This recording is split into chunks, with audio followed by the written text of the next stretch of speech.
दर्शकों, हम समय समय पर आपके लिए कलयुग से संबंधित पुराणों में कई गई बातों को अपनी वीडियो के माध्यम से आप तक पहुंचाते रहते हैं और आज की वीडियो में हम आपसे साझा करने जा रहे हैं भगवान कृष्ण द्वारा की गई भविष्यवाणियाँ और साथ ही उनके द्वारा बताई गई वे सब बातें जो आज कलयुग में सच साबित हो रही हैं। दरअसल कई युगों से संस्कृत में लिखे गए धार्मिक ग्रंथ मानवता का मार्गदर्शन करते रहे हैं। धर्म क्या है, मोक्ष क्या है, क्या सही है और क्या गलत, भगवत गीता इन सभी सवालों का जवाब देती है।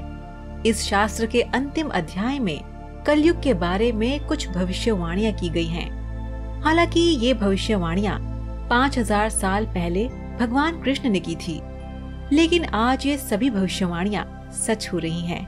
इतने साल पहले लिखी गई एक किताब में आज के लिए जो कहा गया था वह बिल्कुल सच साबित हो रहा है।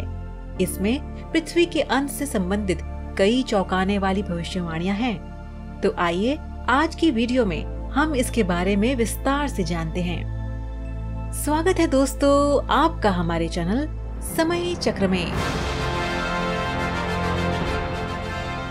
कलयुग में धर्म, सत्य, स्वच्छता, सहनशीलता, दया, दीर्घायु, शारीरिक शक्ति और स्मरण शक्ति और भी कम हो जाएगी।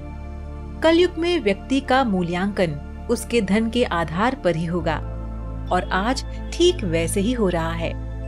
कानून और न्याय केवल अपनी शक्ति को देखते हुए ही लागू किया जाएगा। पुरुष और महिला बाहरी आकर्षण के कारण ही एक साथ रहने लगेंगे। व्यापार विश्वासघात पर आधारित होगा। नर और मादा को उनकी शक्ल से आंका जाएगा। केवल पवित्र रेखा धारण करने के आधार पर किसी को भी ब्राह्मण माना जाएगा। केवल बाहरी प्रतीक ही व्यक्तियों की आध्यात्मिकता सुनिश्चित करेंगे। लोग एक आध्यात्मिक प्रणाली से दूसरी आध्यात्मिक प्रणाली में बदलते रहेंगे। यदि किसी व्यक्ति की आय अच्छी नहीं है तो उसके धन और प्रतिष्ठा पर प्रश्न चिन्ह लग जाएगा। एक व्यक्ति जो शब्द का खेल खेलने में अच्छा है यानी माहिर है, उसके पास लोगों की भीड़ होगी। ऐसे लोगों को कलयुग में विद्वान माना जाएगा। कलयुग में केवल पेट भरना ही जीवन का लक्ष्य माना जाएगा। जो व्यक्ति अपने परिवार का भरण पोषण करने में सक्षम होता है उसे ही समाज में प्रतिष्ठा प्राप्त होती है। धर्म के सिद्धांतों का पालन केवल अपनी प्रतिष्ठा की रक्षा के लिए ही किया जाएगा। पृथ्वी पर भ्रष्ट लोगों की भीड़ होगी।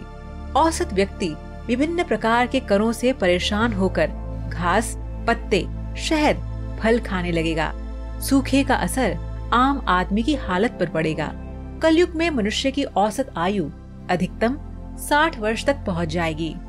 लोग अपने बूढ़े माता पिता की देखभाल करना बंद कर देंगे। कलयुग में लोग पैसों के लिए एक दूसरे से नफरत करने लगेंगे। एक दोस्त एक करीबी रिश्ता छोड़ देगा। वे अपने जीवन और अपने रिश्तेदारों के जीवन को जोखिम में डालने को तैयार होंगे।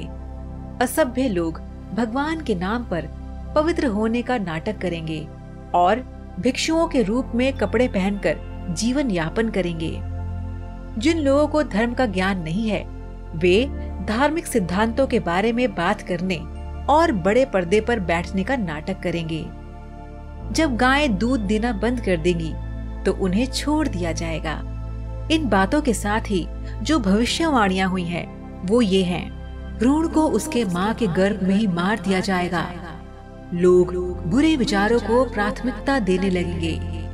कोई एक दूसरे पर भरोसा नहीं करेगा। भूख और भय से पीड़ित लोग भूमिगत शरण लेंगे। युवक और युवतियां अपने कौमारे का व्यापार करेंगे। वर्षा के देवता वर्षा के वितरण में अनियमितता लाएंगे और व्यापारी अन्यायपूर्ण व्यापार करेगा। अधिकांश लोग कठोर और अश्लील भाषा का प्रयोग करेंगे। सबसे अमीर आदमी ही सत्ता में होगा। इस तरह दुनिया खत्म हो जाएगी। मृत्यु का भय पैदा होने वाले किसी भी व्यक्ति को सताएगा। इसी तरह ये धरती एक दिन खत्म हो जाएगी।